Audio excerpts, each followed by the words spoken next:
তিনি একসময় সাম্প্রতিককালে, খুব আগের কথা নয়, নামাজে ইমামতি করেছিলেন, সেই জন্যে সমালোচনা হয়েছিল বিষয়টি নিয়ে। তো আমি তখন আমার চ্যানেলে একটি ভিডিও দিয়েছিলাম তার পক্ষ নিয়ে, কারণ আমার পার্সপেক্টিভ ছিল যে যে কেউ নামাজে ইমামতি করতে পারেন তার যোগ্যতা থাকলে। তিনিও করেছিলেন, সো আমি এতে দোষের কিছু দেখিনি। আর যারা ছিদ্রান্বেষী, সব কিছুতেই দোষ খোঁজেন, তারা হয়তো বলছিলেন যে এখানেও কোনো উদ্দেশ্য আছে, তিনি কেন নামাজ ইমামতি করবেন, তার তো এটি করবার কথা না, এরকম কথাবার্তা হচ্ছিল। তো প্রিয় দর্শক, আসসালামু আলাইকুম এবং অনেক অনেক শুভকামনা সবার জন্য। আমি কথা বলছিলাম সেনাবাহিনী প্রধান জেনারেল ওয়াকারুজ্জামানকে নিয়ে। আর নিশ্চয়ই আপনাদের মনে পড়ছে ইমামতি করবার বিষয়টি। তো যাই হোক, ইমামতি প্রসঙ্গটা এক পাশে রাখলাম, এখন অন্য বিষয়ে কথা বলছি। জুলাই গণ অভ্যুত্থান বা বিপ্লব, আমরা যেটাই বলি না কেন, তার পরবর্তী সময়টিতে বরাবরই আলোচনায় ছিলেন সেনাবাহিনীর প্রধান জেনারেল ওয়াকারুজ্জামান। তো একটি পক্ষ তাকে জুলাই বিপ্লবের অংশীদার হিসেবে দেখতে চাইছেন বা চেয়েছেন বরাবরই। তার ভূমিকার কথা তারা বলেছেন যে তিনি চমৎকার পজিটিভ ভূমিকা রেখেছেন এবং তার ভূমিকার কারণে আমাদের আন্দোলন বা আন্দোলনে বিজয় সফল হয়েছে, হাসিনার পতন ত্বরান্বিত হয়েছে।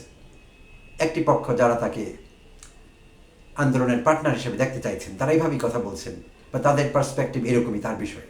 আর আরেকটি পক্ষ তাকে ভিলেন হিসেবে দেখতে চাইছেন বরাবরই।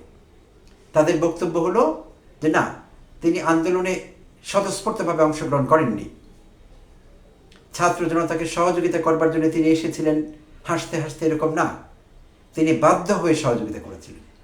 তো যারা এই ধারণা পোষণ করেন তাদের যুক্তি হলো যে তিনি বাধ্য হয়েছেন আমরা এই জন্য বলছি যে তখন সেনাবাহিনীর জুনিয়র অফিসাররা, কার্নেল অ্যান্ড ডাউনওয়ার্ড, কর্নেলের নিচের দিকে যারা ছিলেন, লেফটেন্যান্ট কর্নেল, মেজর, ক্যাপ্টেন, এরকম অফিসাররা চাইছিলেন এটি। তারা চাইছিলেন যে তারা জনগণের বিরুদ্ধে অস্ত্র ধরবেন না, হাসিনার ইচ্ছে তারা পূরণ করবেন না। তারা চাপ সৃষ্টি করছিলেন সেনাবাহিনীর প্রধানের উপর বা হাইকমান্ডস যারা যারা ছিলেন হাইকমান্ডে তাদের উপর। আর সেই চাপের অংশ হিসেবে সেনাপ্রধান বাধ্য হয়েছিলেন বক্তব্য দিতে, এবং সেই তার যে বিখ্যাত ভাষণটি, যেই ভাষণের পর আন্দোলনের গতিপথ পরিবর্তিত হয়ে গিয়েছিল। সেনাবাহিনীর অফিসাররা বিভিন্ন ক্যান্টনমেন্ট থেকে ভার্চুয়ালি যোগ দিয়েছিলেন সেই ভাষণে, যেখানে সূরা পড়ে, দোয়া পড়ে তিনি শুরু করেছিলেন এবং মোনাজাত দিয়ে শেষ করেছিলেন যেই বক্তব্য। সুস্পষ্টভাবে যিনি উল্লেখ করতে তিনি বাধ্য হয়েছিলেন যে আমরা জনগণের বিরুদ্ধে যাব না, অস্ত্র ধরতে পারবো না। তো সেই তার ভাষণ এবং সেই তার বক্তব্য এবং জনগণের সঙ্গে, ছাত্র জনতার সঙ্গে আন্দোলনে একাত্মতা ঘোষণা করবার যে বিষয়টি, সেটি বাধ্য হয়ে তিনি সেইভাবে গিয়েছিলেন, সেই লাইনে গিয়েছিলেন এবং আমাদের সহযোগিতা করেছিলেন। তো দ্বিতীয় পক্ষের কথা বলছিলাম, যারা তাকে হিরো হিসেবে পার্টনারশিপে নিতে রাজি হচ্ছিলেন না বা রাজি নন এখনো, তারা বলছিলেন যে তিনি বাধ্য হয়ে আমাদের সহযোগিতা করেছিলেন। তো দুটি পক্ষ এখানে দাঁড়িয়ে গেছে। আর সেই থেকে বরাবরই তিনি আলোচনায় আছেন, তাকে নিয়ে দুই পক্ষেই কথাবার্তা বরাবরই চলেছে। অতি সাম্প্রতিক কালেও কিন্তু তার পদত্যাগের দাবি উঠেছিল যে তাকে পদত্যাগ করতে হবে। তিনি হাসিনার কোনো লেগেসি আমরা চাই না। এই আন্দোলন কিন্তু বেশ জোরালো হয়ে উঠেছিল, মাঝখানে আবার স্থিমিত হয়েছে একটু। তো কেন হয়েছিল জোরালো সেই আন্দোলন বা সেই দাবি, সেটির পেছনে কারণ ছিল। কারণ ভারতের সেনাবাহিনীর প্রধান প্রকাশ্যে বলেছিলেন, সাংবাদিক সম্মেলনে বলেছিলেন যে বাংলাদেশ সেনাবাহিনী প্রধানের সঙ্গে এই আন্দোলন পূর্ববর্তী এবং পরবর্তী সময়টিতে আমার বরাবরই যোগাযোগ ছিল, আমরা দুইজন বরাবরই কথা বলছিলাম। তো প্রিয় দর্শক, যেই প্রেক্ষিতে আওয়ামী লীগ সরকারের পতন হলো, শেখ হাসিনা ভারতে পালিয়ে গেলেন এবং তার পরবর্তী সময়ে ভারতের ভূমিকা, আমাদের এই আন্দোলনকে ভারত কোন চোখে দেখেছে। বর্তমান শাসক যে গোষ্ঠীটি ভারতে আছে, বিজেপি সরকার, আরএসএস ঘরানার বিজেপি সরকার, ডানপন্থী, চরমপন্থী, হিন্দুত্ববাদী যে সরকার এখন ক্ষমতায় আছে, তারা কিভাবে দেখছিল আমাদের আন্দোলনকে, আমাদের এই সফলতাকে, কিংবা হাসিনার পতনকে, হাসিনার পালিয়ে গিয়ে ভারতে আশ্রয় নেওয়াকে, সেটা আমাদের সকলের জানা আছে। তারা মোটেই ভালোভাবে দেখেনি বিষয়টিকে। তাই সেই ভারতের সেনাপ্রধানের সঙ্গে আমাদের ওয়াকারুজ্জামানের আগাগোড়া কেন যোগাযোগ থাকতে হবে, কি যোগাযোগ ছিল, কি বিষয় ছিল, তিনি কি বিষয়ে কথা বলছিলেন, এই বিষয়গুলো নিয়ে কথা হয়েছে এবং কথা বলবার যথেষ্ট কারণও আছে, রসদ জুগিয়েছে কথা বলবার জন্য। আর বাংলাদেশে ভারতের পররাষ্ট্র সচিব এসে কয়েক ঘন্টার জন্য উধাও ছিলেন। অফ দ্য রেকর্ড তিনি কোথাও গিয়েছিলেন, কারোর সঙ্গে কথা বলছিলেন। কোথায়? ক্যান্টনমেন্টে। কার সঙ্গে মিটিং হচ্ছিল? ওয়াকারুজ্জামানের সঙ্গে। কী বিষয়ে? সেই বিষয়ে আমরা এখনো সুস্পষ্ট কোনো ধারণা পাইনি। সব কিছু স্পেকুলেশনস। তো এইসব নানা কারণ রসদ জুগিয়েছে এই আলোচনায় যে সেনাবাহিনীর প্রধান ওয়াকারুজ্জামান প্রো মুভমেন্ট নন, তিনি আন্দোলনের পক্ষের শক্তি ছিলেন না, যা কিছু তিনি করেছেন বাধ্য হয়ে করেছেন। তো এই আলোচনা সেই জন্যই চাঙ্গা হয়েছিল, এখনো চাঙ্গা আছে কিছুটা হলেও। আর গতকাল সে আলোচনায় তিনি ঘৃতাহুতি দিয়েছেন, আগুনে ঘি ঢেলে দিয়েছেন। গতকাল তিনি নিজেই, গতকাল বুধবার 21 মে ঢাকা সেনানিবাসে সেনা প্রাঙ্গণে তিনি সেনাবাহিনীর অফিসারদের উদ্দেশ্যে ভাষণ দিচ্ছিলেন। সেনা টার্মিনোলজিতে যাকে বলা হয় অফিসার্স অ্যাড্রেস বা অফিসারদের উদ্দেশ্যে ভাষণ। তো সেই সেনা প্রাঙ্গণে তিনি ভাষণ দিচ্ছিলেন সেনাবাহিনীর বিভিন্ন পর্যায়ের কর্মকর্তাদের উদ্দেশ্যে। সো ঢাকায় অবস্থান করা অনেক কর্মকর্তা যারা যেই রেজিমেন্টে যেই কোরে ছিলেন, তারা কেউ কেউ কেউ অনেকেই ফিজিক্যালি উপস্থিত ছিলেন সেই ভাষণে, আর অনেকেই ভার্চুয়ালি যুক্ত হয়েছিলেন বিভিন্ন জায়গা থেকে। তো সেই ভাষণের বিষয়বস্তু কী কী বিষয়ে আলোচনা হয়েছে, কী কী বিষয়ে কথা হয়েছে, এই চূড়ান্ত চিত্রটি প্রথম আলো পেয়েছে। প্রথম আলো দাবি করেছে তাদের প্রতিবেদনে, আর গতকাল রাতে 11:15টার দিকে প্রথম আলো অনলাইন সংস্করণে এই নিউজটি দেয়, প্রতিবেদন করে তারা। আর সেই প্রতিবেদক উল্লেখ করেছেন যে সেখানে উপস্থিত থাকা বিভিন্ন পর্যায়ের সেনাবাহিনীর কিছু অফিসারের সঙ্গে কথা বলে তিনি এই ধারণা পেয়েছেন প্রতিবেদক, আর সেই ধারণাটি তিনি আমাদের সঙ্গে শেয়ার করেছেন। পত্রিকায় তিনি সেটি প্রতিবেদন আকারে তিনি দিয়েছেন, অর্থাৎ প্রথম আলো সেটি প্রকাশ করেছে। এবং সেই প্রতিবেদনের বিষয়বস্তু কিংবা তথ্য এসেছে সেখানে উপস্থিত কিছু সেনা কর্মকর্তা বিভিন্ন পর্যায়ের বলা হয়েছে। তারা কেউ হতে পারেন ক্যাপ্টেন, কেউ হতে পারেন মেজর, কেউ কানন অ্যান্ড আপওয়ার্ড। তো বিভিন্ন পর্যায়ের অফিসারদের সঙ্গে কথা বলে প্রতিবেদক যে ধারণা পেয়েছেন সেই ধারণাটি তিনি প্রতিবেদন আকারে প্রকাশ করেছেন। তো প্রিয় দর্শক, বিষয়বস্তুর গুরুত্ব বিবেচনায় আমি প্রথম আলোর প্রতিবেদনের কিছু অংশ বা পুরো প্রতিবেদনটি আমি পড়ে শোনাবো, আপনাদের সঙ্গে শেয়ার করব, এবং পরবর্তীতে আমার নিজের পার্সপেক্টিভস, মাই টেক এখানে কি আছে সেটিও শেয়ার করবো আপনাদের সঙ্গে। তা আমি প্রথম আলো থেকে পড়ছি প্রতিবেদনটি। আগামী ডিসেম্বরের মধ্যেই জাতীয় নির্বাচন হওয়া উচিত বলে মনে করেন সেনাবাহিনী প্রধান জেনারেল ওয়াকারুজ্জামান। নির্বাচন প্রসঙ্গে তিনি জানিয়েছেন, এই বিষয়ে তার অবস্থান আগের মতোই। দেশের ভবিষ্যৎ পথ নির্ধারণের অধিকার একটি নির্বাচিত সরকারেরই রয়েছে। আজ বুধবার ঢাকা সেনানিবাসের সেনা প্রাঙ্গণে অফিসার্স অ্যাড্রেসে সেনাপ্রধান আরও কিছু বিষয় উল্লেখ করেন। ঢাকায় অবস্থানরত সেনাবাহিনীর বিভিন্ন পর্যায়ের কর্মকর্তারা এতে অংশ নেন। অনেক কর্মকর্তা ভার্চুয়ালি যুক্ত হন। অনুষ্ঠানে নির্বাচন ছাড়াও যেসব বিষয় আলোচনা হয়েছিল, আলোচ্য সূচিতে যা যা ছিল সেগুলো নিয়ে কথা হচ্ছে। অনুষ্ঠানে নির্বাচন ছাড়াও করিডোর, বন্দর সংস্কার সহ সমসাময়িক বিভিন্ন বিষয় উঠে আসে। সেখানে উপস্থিত সেনাবাহিনীর বিভিন্ন পর্যায়ের একাধিক কর্মকর্তার সঙ্গে কথা বলে এই তথ্যগুলো জানা গেছে। করিডোর প্রসঙ্গ, সেনাপ্রধান মিয়ানমারের রাখাইন রাজ্যে মানবিক করিডোর সংক্রান্ত আলোচনার বিষয়ে কথা বলেন। এই সংক্রান্ত এক প্রশ্নের জবাবে তিনি বলেন, রাখাইন রাজ্যে মানবিক করিডোর বিষয়ে সিদ্ধান্ত একটি নির্বাচিত সরকার থেকেই আসতে হবে এবং তা বৈধ প্রক্রিয়া অনুসরণ করেই হতে হবে। এখানে জাতীয় স্বার্থ দেখতে হবে, যা করার জাতীয় স্বার্থ রক্ষা করেই করতে হবে।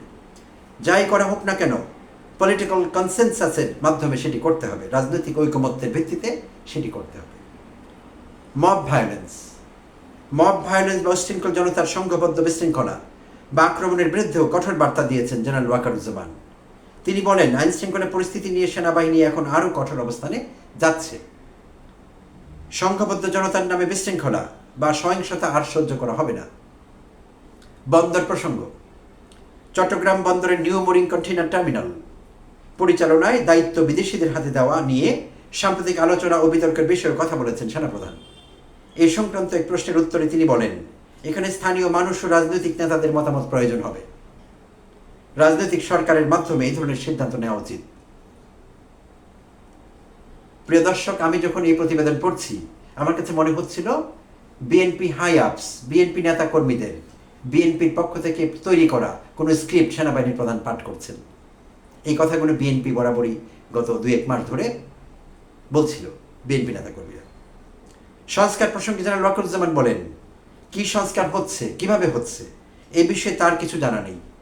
এই বিষয়ে তার সঙ্গে কোনো পরামর্শ বা আলোচনা করা হয়নি। করবার কথাও না। এমনটি তিনি কেন আশা করবেন যে সেনাবাহিনীর প্রধানের সঙ্গে এই বিষয়ে সিদ্ধান্তগুলোর বিষয়ে সরকারকে কথা বলতে হবে? কেন তিনি কেন আশা করলেন এমনটি? সামনে ঈদুল আজহা, মানুষ যেন নিরাপদে উৎসব মুখর পরিবেশে ঈদ উদযাপন করতে পারে সে ব্যাপারে সহযোগিতা করতে বলেছেন জেনারেল ওয়াকারুজ্জামান। সেনাপ্রধান তার বক্তব্যে উল্লেখ করেন, বাংলাদেশ সেনাবাহিনী কখনোই এমন কোনো কার্যকলাপে যুক্ত হবে না যা জাতীয় সার্বভৌমত্বের জন্য ক্ষতিকর। তিনি সব পর্যায়ের সেনা সদস্যদের নিরপেক্ষ থাকার এবং ভবিষ্যতে নির্বাচনী দায়িত্ব সততা ও নিষ্ঠার সঙ্গে পালনের নির্দেশ দেন। পরিবর্তিত পরিস্থিতিতে দায়িত্ব পালনের জন্য তিনি সবাইকে ধন্যবাদ জানিয়েছেন। পাশাপাশি বলেছেন, অন্তর্বর্তী সরকারকে আমরা সহযোগিতা করছি, সহযোগিতা করে যাব। কিভাবে? সেই প্রসঙ্গটি সঙ্গত কারণেই কিন্তু সামনে আসে। কিভাবে সহযোগিতা করে যাবেন? তিনি কাল যে বক্তৃতা দিলেন এটি ডাউন রাইট একটি পলিটিক্যাল বক্তৃতা। এই বিষয়ে কারো কোনো সন্দেহ থাকবার কোনো কারণ নেই। বন্দর নিয়ে মতামত সেনাবাহিনীর প্রধানের দেবার কথা না। রাখাইন রাজ্যে কি করিডোর হবে কি হবে না এই বিষয়ে তার বক্তব্য দেওয়ার কথা না। সেনাবাহিনীর প্রধানের এইসব বিষয়ে বক্তব্য দেওয়ার কথা না। নির্বাচন বিষয়ে তার বক্তব্য দেওয়ার কথা না। নির্বাচন ডিসেম্বরে হবে কি জানুয়ারিতে হবে নাকি নভেম্বরে হবে, এই সিদ্ধান্ত সরকারের সিদ্ধান্ত।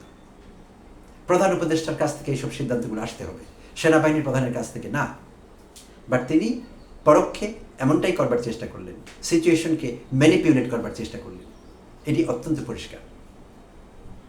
আর তার আরও কিছু ভূমিকা নিয়ে যদি কথা বলতে হয়, যারা বলছেন যে তিনি একজন হিরো, আমাদের আন্দোলনের পার্টনার, তাদের সঙ্গে দ্বিমত পোষণ করে বলতে হচ্ছে, যদি তাই হবে তাহলে হাসিনা পতনের পরবর্তী সময়ে 626 জন আওয়ামী নেতা কর্মী, এমপি, মন্ত্রী তারা কি করে ক্যান্টনমেন্টে আশ্রয় পেল?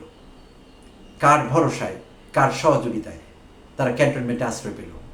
ভালো কথা, কেউ কেউ হয়তো বলবেন যে সেনাপ্রধান ওয়াকারুজ্জামান অত্যন্ত মানবিক মানুষ, তাই তার মনে হয়েছিল বা সেনাবাহিনীর মনে হয়েছিল যে এই লোকগুলো যদি বাইরে থাকে তারা মব জাস্টিসের শিকার হবে, তাই তাদের প্রাণে বাঁচাবার জন্যে, মব জাস্টিসের হাত থেকে রক্ষা করবার জন্যে ক্যান্টনমেন্টে আশ্রয় দেওয়া হয়েছিল। সেটুকু আমি মানতে রাজি আছি। কিন্তু পরবর্তীতে তার কী করা দরকার ছিল? পরিস্থিতি যখন কিছুটা স্বাভাবিকের দিকে যাচ্ছিল তখন কি তার এই 626 জন লোককে আইনের আওতায় দিয়ে দেওয়া দরকার ছিল না? তাদের নিরাপত্তা রক্ষা করে পুলিশের হাতে, আদালতের কাছে সোপর্দ করার দরকার ছিল না? তিনি তো তা করেননি। তিনি তাদের পালিয়ে যেতে সাহায্য করেছেন। তাহলে কি ইঙ্গিত দিচ্ছে এটি? হাসিনার সহযোগীদের, হাসিনাকে কমপ্লিসিটিতে যারা সাহায্য করেছেন, কুকর্মে সহযোগিতা করেছেন, এই 626 জন লোক, তাদেরকে আশ্রয় দিয়ে পালিয়ে যেতে, নিরাপদে পালিয়ে যেতে, অর্থাৎ আইনের আশ্রয় যাতে তাদের আইনের আওতায় যাতে আসতে না হয়, আইনের হাত থেকে বাঁচিয়ে দিলেন না তিনি পরোক্ষে? তাই তো হলো। এখানে তার কোন উদ্দেশ্য কাজ করেছিল? এখানে কোনো সৎ উদ্দেশ্য আছে কি? থাকতে পারে কি প্রিয় দর্শক? না, পারে না। সুস্পষ্ট উদ্দেশ্য, অত্যন্ত পরিষ্কার। এই আওয়ামী লেসপেন্সারদের, এই হাসিনার সহযোগীদের তিনি নিরাপদে পালিয়ে যেতে সাহায্য করেছেন। তাদের অনেকেই এখন ভারতে আছে। তো এইসব বিষয়ে আমরা আরও সুস্পষ্ট জানতে পারবো। সব কিছু সময় আসবে। ওয়াকারুজ্জামান সবসময় সেনাবাহিনীর প্রধান থাকবেন না। যখন তিনি থাকবেন না তাকে আইনের আওতায় আসতে হবে, কখনো না কখনো, কোনো না কোনোভাবে। 626 জন লোককে ক্যান্টনমেন্টে আশ্রয় দেওয়া এবং পালিয়ে যেতে সাহায্য করা, এই বিষয়ে তাকে জবাবদিহিতা করতেই হবে একদিন। আর তিনি বলছিলেন যে তিনি অন্তর্বর্তীকালীন সরকারকে সহযোগিতা করেছেন, করে যাবেন। এবং তিনি বলেছেন সেনাবাহিনী এখন কঠোর হবে মব জাস্টিসের ব্যাপারে। আগে কেন কঠোর হয়নি? অন্তর্বর্তীকালীন সরকারকে নিষেধ করেছিল। ম্যাজিস্ট্রেসি ক্ষমতা নিয়ে সেনাবাহিনীর লোকেরা মাঠে আছে। বাট আমরা আইনশৃঙ্খলা পরিস্থিতির উন্নয়নে দর্শনীয় বা দৃশ্যমান কোনো কিছু দেখতে পাইনি সেভাবে। কেন? তিনি কি নিষেধ করেছিলেন সেনাবাহিনীর সদস্যদের যে কোনো ড্রাস্টিক অ্যাকশন নেওয়া যাবে না বা আইনশৃঙ্খলা পরিস্থিতির উন্নতি ঘটাতে যাবে না? তিনি কি তাই বলেছিলেন আগে? যদি না হয় এখন কেন বলছেন যে আরও কঠোর হবো আমরা? আগে কেন হননি কঠোর? আইনশৃঙ্খলা পরিস্থিতি আগেও তো খুব ভালো ছিল না। তাহলে সেটি উন্নতি ঘটাবার জন্য আইনশৃঙ্খলা পরিস্থিতি কী ব্যবস্থা তিনি নিয়েছিলেন? সেনাবাহিনী কী করেছে মাটি থেকে ম্যাজিস্ট্রেসি পাওয়ার নিয়ে? কেন? এই বিষয়টিও স্পষ্ট করতে হবে তাকে। তো সব কিছু মিলিয়ে তিনি যা বলেছেন কালকের ভাষণে, সুস্পষ্টভাবে এটি পলিটিক্যাল ভাষণ এবং সেনা আইনের লঙ্ঘন হয়েছে, এই কথা অস্বীকার করবার কোনো উপায় নেই। কিভাবে সেনা আইনের লঙ্ঘন হয়েছে বিষয়টা আমরা একটু খতিয়ে দেখছি।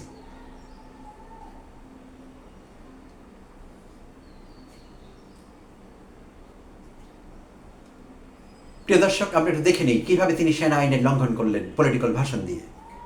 বাংলাদেশ সেনাবাহিনীতে কর্মরত কেউ যদি রাজনৈতিক বক্তব্য দেন তাহলে তার সেনা আইন আর্মি অ্যাক্ট 1952 অনুযায়ী আইন লঙ্ঘন হিসাবে বিবেচিত হতে পারে। সেনা আইনের যে ধারা প্রযোজ্য হতে পারে এই প্রসঙ্গে, আর্মি অ্যাক্ট 1952 এর ধারা 34, conduct prejudicial to good order and military discipline অনুযায়ী যদি কোনো সেনা সদস্য এমন কিছু করেন যা সুশৃঙ্খলতা এবং সামরিক শৃঙ্খলার পরিপন্থী হয়, তাহলে তার শাস্তিযোগ্য অপরাধ হিসেবে গণ্য হয়।